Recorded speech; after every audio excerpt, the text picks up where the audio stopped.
Hello guys, welcome again to our YouTube channel. Today, I'll be showing you a very famous chow mein recipe back in the Philippines that often is served during birthdays and special occasion as a symbolizes of long life.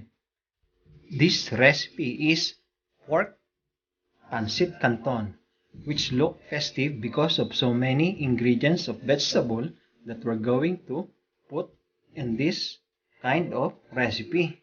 Now we're going to prepare our ingredient. Now let's start with our ingredients. Our pork cut thinly sliced, lemon, spring onion, garlic, onion, salt, and black pepper. Together with our pork broth, manggitaut or chicharo, green beans, carrots cut into strip, cabbage, our pancit canton, oyster sauce, and soy sauce. Now let's start cooking.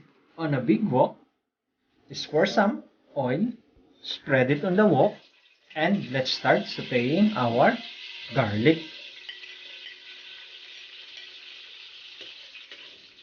Just wait until golden brown before adding our onion. At this point in time, we're going to add our onion. Just keep stirring until on this stage before adding our meat pork and cook it for at least 5 minutes or until soft and tender.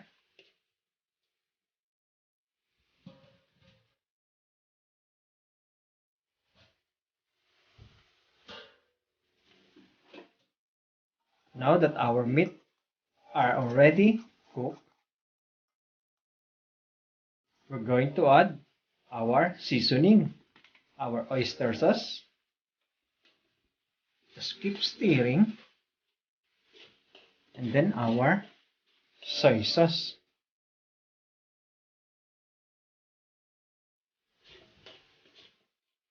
Continue stirring until fully incorporated to our meat before adding our carrots,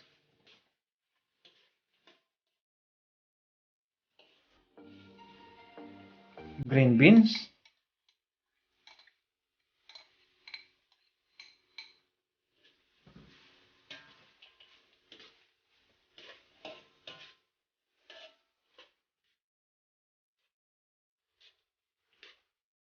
followed by our manggitaw or chicharo.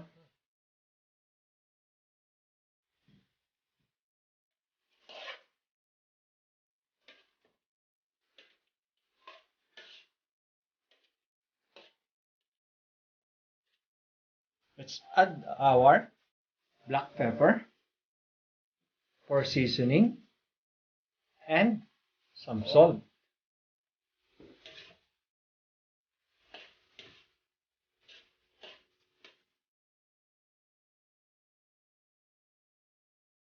Let's add again our oyster sauce to give an extra flavor to our vegetable and soy sauce.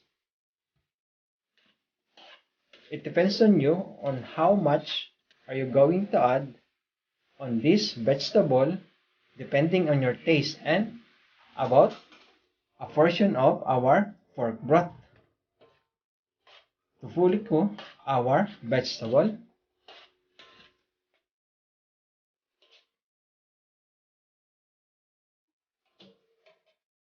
Now we're covering it and wait until our vegetables are crisp and nearly cooked before adding our cabbage. At this point in time, we'll just mix it with our vegetable to be fully incorporated to each other before transferring to another bowl and set aside before going to our next procedure.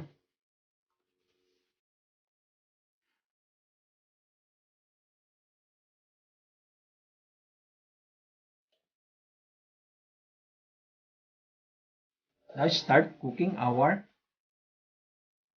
pancit canton. It's for our pork broth on a same wok.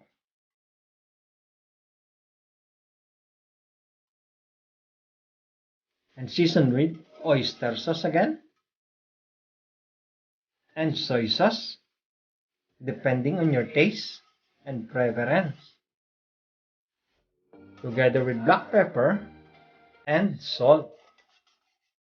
Just mix it thoroughly so that the seasoning are well blended to our pork broth and bring it to boil.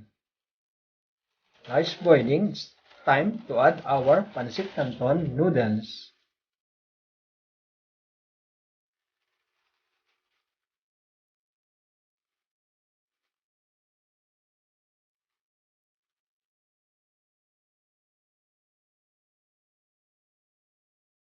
Just keep stirring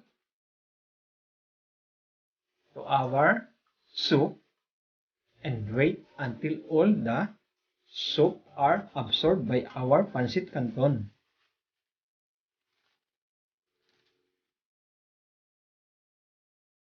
Just keep mixing and stirring on the wok.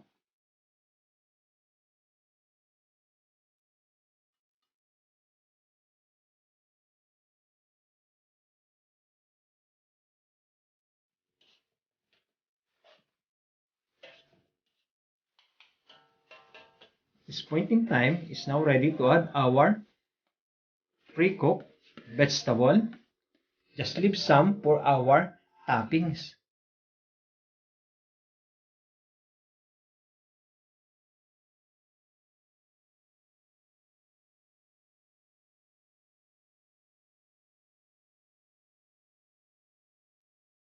Mix it until all the vegetable and chow mein are well blended to each other.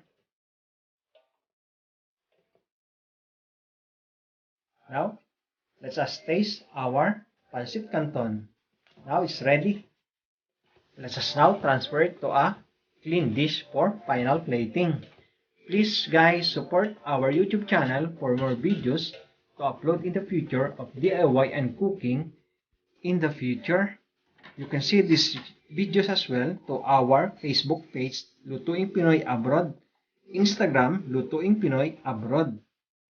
You can share this recipe with your family and loved ones on special occasion or even family gatherings to enjoy together eating our famous dish of this chow mein recipe, pancit canton.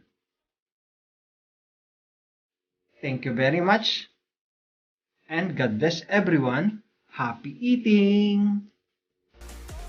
Bye-bye!